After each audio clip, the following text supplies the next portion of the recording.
সকাল থেকে যদিও মনটা বড্ডই খারাপ ছিল, তবুও বান্ধবীদের সাথে অনেক দিন ধরেই প্ল্যানটা থাকায় আজ বেরিয়ে পড়লাম। যেতে যেতেই শুরু হলো মুষলধারে বৃষ্টি।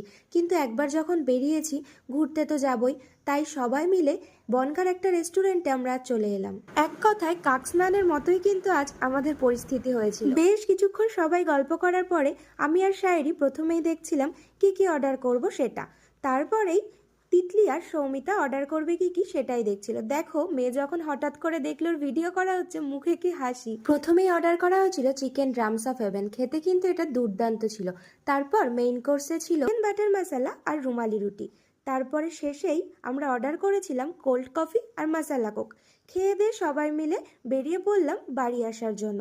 আসার সময় দেখো কি মুষলধারে বৃষ্টি, তবুও আমাদের আজকের দিনটা দারুণ কাটলো। হয়তো বন্ধু বান্ধবের সাথে মাঝে মাঝে এরকমভাবে পেরিয়ে পড়াই মন ভালো করার জন্য যথেষ্ট।